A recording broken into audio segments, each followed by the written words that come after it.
सर्व मंगल मांगल्ये शिवे सर्वात साधिके शरण्ये त्र्यंबके गौरी नारायण नमस्ते.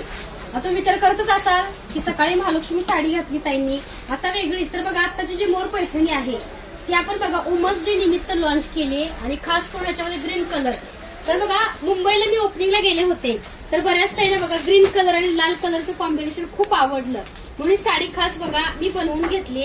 तर बघू शकता पदरावर दिसतं खूप सुंदर असं बघा डिझायनिंग आहे फुलाचं आणि मोराचं आणि खूप सुंदर साडी आपण लॉन्च केली आहे. त्याचबरोबर बघा आकाश प्रकटदिनचं पॅकिंग करतो म्हणजे खूप मूर्त्यांचं आपलं डिस्पॅचिंग चालू आहे. 11 इंच 7 इंच 5 इंच 3 इंच.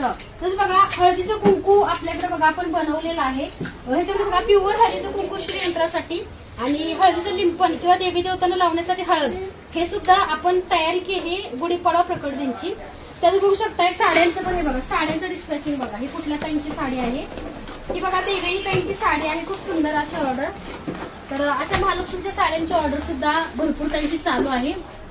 स्वामींचा प्रकटदिन 20 मार्चला आहे आणि शीतलताई तुम्हाला आमंत्रण देते तर तुम्हाला यावंच लागतंय कारण 20 तारखेला बघा भक्तांचा महामेळावा आहे, नामस्मरण सोहळा आहे आणि त्याचबरोबर महाप्रसाद सुद्धा आहे. त्यामुळे बघा खेड्यापाड्यामधल्या ताई डायरेक्ट बस गाडी ठरवली कारण शीतलताईचा कार्यक्रम आहे ना तर पुढेला जावंच लागतंय. तर तुम्ही नक्की या आणि श्री स्वामी समर्थ.